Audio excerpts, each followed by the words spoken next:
इस वीडियो में बेटा हम क्लास 10th की एक्सरसाइज 14.1 का क्वेश्चन नंबर 3 और क्वेश्चन नंबर 7 सोल्व करेंगे। बाकी क्वेश्चन इससे पहले वाले पार्ट 1 में हमने सोल्व कर दिए हैं। क्वेश्चन नंबर 3 है, निम्नलिखित बंटन एक मोहल्ले के बच्चों के दैनिक जेब खर्च दर्शाता है।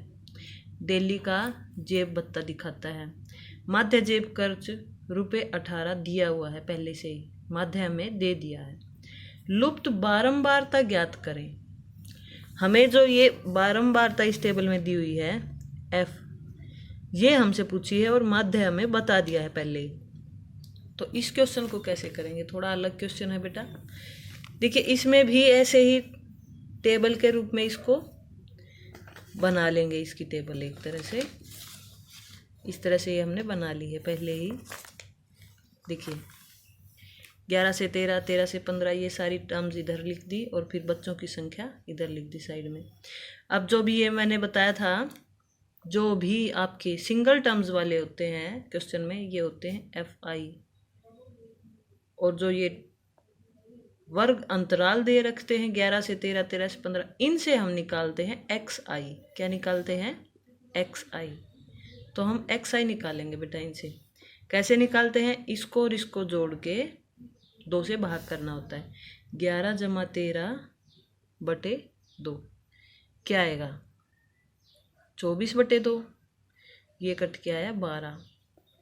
तो 11 क्या आया इसका बीच का? 12। ऐसे ही 15 और 13 को जोड़ोगे तो 28/2 यानी 14। दिख भी रहा है, हमें डायरेक्ट इनके बीच की टर्म लेनी होती है बेटा। 13 से 15 के बीच में है 14, 15 से 17 के बीच में 16, 17 से 19 के बीच में 18, फिर 20, फिर 22 और ये 24। ये सारे हमने इनके बीच के लिख लिए। XI होते हैं बीच वाले। और जो बारंबारता बच्चों की संख्या, ये FI होती है। FI को जोड़ा हमने, समेशन FI फॉर्मूले में चाहिए हमें। समेशन FI, इनको जोड़ा तो F तो इसमें जुड़ेगा नहीं, हमें अंक अंक जोड़ने हैं। तो F को छोड़ के ये बाकी सारे जोड़े, ये बाकी सबको जोड़ के देखा तो ये आया 44। और F जुड़ा नहीं है, अलग से जुड़ नहीं सकता, तो जमा F, ये आ गया इनका जोड़, क्योंकि F अलग से नहीं जुड़ सकता, तो प्लस F लिख दिया हमने। अब क्या होता है बेटा? FI XI। FI XI हम निकालेंगे, यानी कि गुना कर देंगे। इसकी गुना 84, इसकी भी 84, 144, 18 और 13 की गुना आई 234, और 20 और F की गुना तो 20 FI, 22 पंजे 110, 24 चौके 96। तो ये सब आ गई हमारी गुना करने के बाद। तो अब क्या निकालना हमें? समेशन FI XI, यानी कि FI XI का जोड़। अब ये सारा जोड़ेंगे तो इसमें 20F नहीं जुड़ेगा बेटा। 20F को छोड़ के ये सारा हम टोटल कर लेंगे। 20F को छोड़ के बाकी सारी टर्म्स हमने जोड़ी तो आई, जोड़ आया 752, और 20F जुड़ा नहीं है तो ये अलग से प्लस का निशान लगा के 20F हम लिख देंगे। देखिए 752 जमा 20F, ये आया है जोड़। तो अब माध्य निकालेंगे बेटा। माध्य का फॉर्मूला X बार, क्या फॉर्मूला होता है? समेशन FI XI बटे समेशन FI, फॉर्मूला है, हमने यहाँ लिख दिया। FI XI क्या आया है? समेशन 752 जमा 20F बटे 44 जमा F, ये आ गई है X बार की वैल्यू। अब X बार यानी माध्य तो पहले से ही दिया है, माध्य जेब खर्च ₹18 है, तो ये हम लिख देंगे।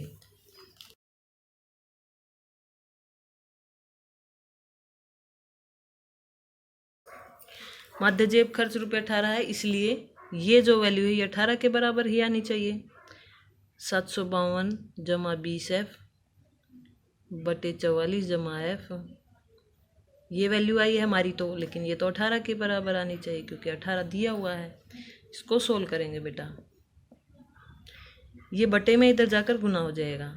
752 जमा 20F ऊपर ही है, और 18 ब्रैकेट 44 जमा F, ये गुना में हो गया है। इसको सोल्व करेंगे 752 जमा 20f, 18 और 44 की गुना आई 792 जमा 18f। ये गुना करके आप देख सकते हैं।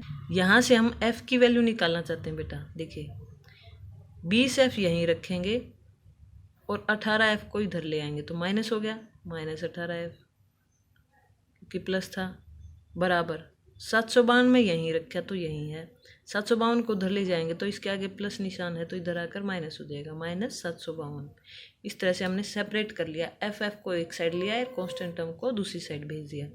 तो यहाँ से 2f, 20f में से 18f गए 2f बराबर 792 में से 752 गए 40, तो f की वैल्यू 40 आ गई। तो यानी कि f की वैल्यू आई बेटा 40/2, क्योंकि 2 गुना में था तो बटे में आ गई इधर आकर, तो ये कट के आया 20।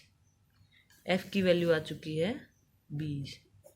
तो हम लिख देंगे साइड में नीचे कि इसलिए लुप्त बारंबारता बराबर 20। ये वैल्यू कितनी आ गई 20। नंबर 7 देखते हैं बेटा। वायु में सल्फर डाइऑक्साइड SO2 की सांद्रता भाग प्रति मिलियन में को ज्ञात करने के लिए एक नगर के 30 मोहल्लों से आंकड़े एकत्रित किए गए, जिन्हें नीचे दिया गया। ये आंकड़े दे रखे हैं बेटा। SO2 की सांद्रता दे रखी है कि 4 मोहल्लों में इतनी सांद्रता है, 9 मोहल्लों में इससे और इसके बीच की सांद्रता है, ऐसे ये बारंबारता भी दी हुई है साइड में। माध्य ज्ञात करना हमें, SO2 की सांद्रता का माध्य निकालना है। तो देखिए करते हैं हम, इसको टेबल बना ली, वैसे ही टेबल बना ली। अब यहाँ से इनके बीच का निकालेंगे, वो XI होगा। बारंबारता को हम FI कहते हैं। कैसे करते हैं, इसको और इसको जोड़ के 2 से भाग करेंगे। 0 में 0.4 जोड़ा तो 0.04 ही रहा, और बटे 2 कर देंगे तो काटेंगे तो है 0.02, 2 पे चला जाएगा तो है 0.02। ऐसे ही इसको और इसको जोड़ के 8 और 4 12 हो गया, 12 को 2 से भाग करेंगे तो 6 आ जाएगा, 0.06। ऐसे ही इसको देखो 4 और 8 के बीच में है 6, ऐसे ही 8 और 12 के बीच में होगा 10, 0.10 या 10। 12 और 16 के 0.14। ऐसे ही इसके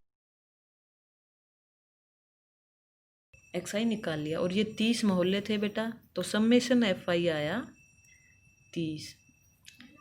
अब देखिए FI XI करके भी डायरेक्ट निकाल सकते हैं इसको, और चाहे तो पग विचलन विधि जो हमने अभी तक नहीं की है उस विधि से भी कर सकते हैं।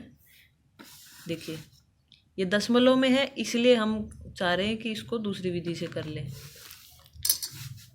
माध्य निकालने की 3 विधियां हैं, प्रत्यक्ष विधि से, कल्पित माध्य विधि से और पग विचलन विधि से।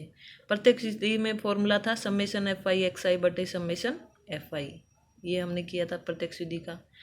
और कल्पित माध्य विधि में एक एज्यूम्ड मीन मानते थे, और फिर समेशन FI DI बटे समेशन FI निकालते थे, और ये इसको D बार भी कह देते थे।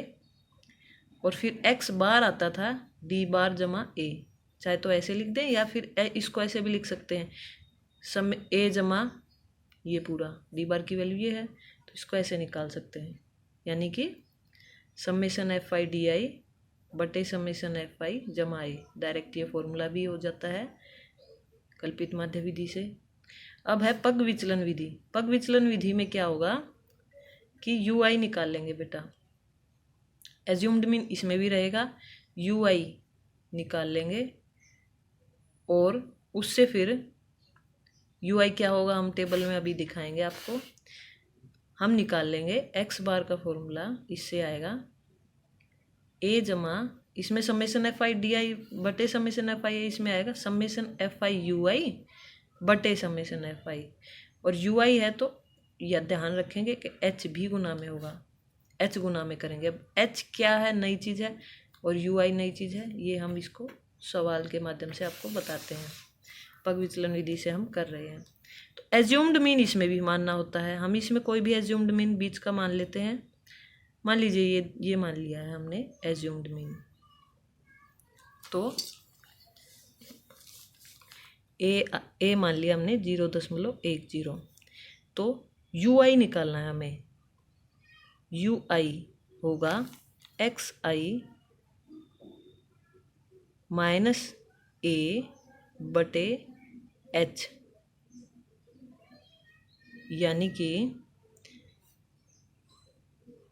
ये आया XI माइनस ए, तो हमने ये माना है 0.10 बटे H यानी हाइट इसका और इसका अंतर कितना है, कितनी चौड़ाई है इसकी, 0.04 है चौड़ाई यहाँ से यहाँ तक। इसको घटा के देखेंगे तो ये हाइट आई 0.04। पिछले वाले में से पहले वाला घटा दीजिए, हाइट आ जाएगी, 8 में से 4 गए 4, तो इस तरह से ये हाइट है 0.04। तो हमें ये वैल्यू फाइंड आउट करनी है हर एक के लिए, तो ये वैल्यू हम फाइंड आउट कर लेंगे और फिर UI निकलने के बाद हम निकालेंगे FI UI। इस तरह से हम ये क्वेश्चंस को करेंगे बेटा। अब UI के लिए पहली टर्म है XI की वैल्यू है 0.02, इसमें रखिए बेटा, देखिए इस फॉर्मूले में रखा 0.02 माइनस 0.10 बटे 0.04 कि XI की वैल्यू ये है पहली वाली लाइन में। तो 0.02 में से ये घटाया, छोटे में से बड़ा गया है, तो ये आएगा माइनस 0.08 और बटे 0.04, ये आया बेटा। अब इसको -8 बटे 100, क्योंकि दो बिंदु हैं तो डबल 0 आएगा, गुना में ये 4 है और इसके बटे का 100 ऊपर चला जाएगा, क्योंकि यहाँ भी ये दो बिंदु, ये कट गया, ये आया 2 यानी -2। तो ये वैल्यू आई बेटा भाग करने के बाद -2। ऐसे ही ये 0.06 है, 0.06 में से 0.10 घटाएंगे तो -0.06 माइनस 0.10 बटे 0.04 है, तो ये तो -0.04 बटे 0.04 है, यानी कि कट के आया ये 1, यानी -1। 0.10 में से 0.10 घटाएंगे तो 0 आ गया, 14 में से 10 गया तो फिर वही प्लस का 1 आएगा, लेकिन अब की बार इसमें घटाएंगे तो 2 आ जाएगा, ये आप कैलकुलेट कर सकते हैं। 22 में से 10 गए 12 और 4 के 12 तो 3 आ जाएगा। तो इस प्रकार से ये वैल्यू आ गई बेटा। अब हमें करना है FI UI, यानी इसकी और इसकी गुना, -8, 4 दूनी -8, -9, 9 की और 0 की गुना 0, 2 एकम 2, 4 दूनी 8 और 3 दूनी 6, ये वैल्यूज़ आ चुकी हैं बेटा। अब इनको कैसे सोल्व करते हैं, प्लस वाली जोड़ लेते हैं, ये जोड़ के आई 8 और 6 14 और 2 16, तो हमने लिख लिया भाई प्लस वाली आई है 16, माइनस वाली आई है 1 से निशान जुड़ गए 8 9 17 और बड़ी के साथ माइनस था, तो ये तो इसको सोल्व करना है। 16 - 17 छोटे में से बड़ा गया यानी -1, ये वैल्यू किसकी आई बेटा, समेशन FI UI की, ये वैल्यू आ चुकी है। तो अब माध्य का फॉर्मूला क्या है, माध्य की वैल्यू x बार, माध्य का फॉर्मूला होगा A जमा समेशन FI UI बटे summation FI into H, UI में H होता है साथ में गुना। तो अब वैल्यू रख देंगे बेटा, एज्यूम्ड मीन माना था हमने 0.10 जमा FI UI की समेशन की वैल्यू है -1 बटे समेशन FI है 30 और गुना H चौड़ाई है इसकी 0.04, H हाइट यही थी, हमने ये सब वैल्यू रख ली। इसको सोल्व करेंगे बेटा, देखिए 0.10 ये प्लस माइनस है, सारा माइनस हो गया, यानी ये गुना -1 बटे 30 गुना और ये 4 बटे 100 हो गया बेटा। इसका भी दशमलव हटा के हमने 10 बटे 100 लिख दिया है। अब क्या करेंगे, हम एलसीएम ले लेंगे बेटा, ये हुआ 3000 और ये हुआ 100, तो एलसीएम आएगा 3000 ही, तो ये 30 से गुना करना पड़ेगा, 30 जाई 300, 300 माइनस 4 तो आया 296 बटे 3000। ये वैल्यू भाग करने पर आई बेटा 0.0987, 6 था राउंड ऑफ करके 7, इसको और भी राउंड ऑफ करना चाहें तो इसको लिख सकते हैं 0.099, क्योंकि 5 से बड़ा तो इसको और भी राउंड ऑफ कर सकते हैं। ये थी बेटा आपकी पग विचलन विधि। इस क्वेश्चन को आप कल्पित माध्य विधि से भी कर सकते हैं और प्रत्यक्ष विधि से भी कर सकते हैं। इसमें कोई रूल नहीं है बेटा कि आपको इसी मेथड से करना पड़ेगा, जो आपको इजी लगे उस मेथड से आप कर सकते हैं। बस इसमें थोड़ी सी गुना आसान हो जाती है, लेकिन यहाँ अगर आपको कैलकुलेशन में ज़्यादा दिक्कत आ रही है तो आप डायरेक्ट मेथड से भी कर सकते हैं। डायरेक्ट मेथड क्या है, आपको ये सब निकालना ही नहीं है, आपको डायरेक्ट क्या निकालना है, FI/XI। डायरेक्ट इनकी गुना कर सकते हैं, 4 की और 0.2 की, जैसे 0.2 की क्या करेंगे 0.085, 6 नीम 54 यानी 0.54 आएगा। वो सारी गुना करते चले जाइए, उसको जोड़ दीजिए, उसको जोड़ के 30 से भाग कर दीजिए, वो भी सेम आंसर वही आएगा। जो इजी लगे आपको, अगर ये FI/XI वाला इजी पड़ रहा है, इजी ही है, वो भी इजी है, कोई दिक्कत नहीं है। अगर आपको गुना अच्छे से आती है तो कोई दिक्कत नहीं है। ये क्वेश्चन मैंने इस विधि से बस इसी लेकर आया ताकि आपको ये भी पता हो कि पग विचलन विधि से क्वेश्चन कैसे हल करना है। इसी के साथ ही एक्सरसाइज पूरी होती है बेटा।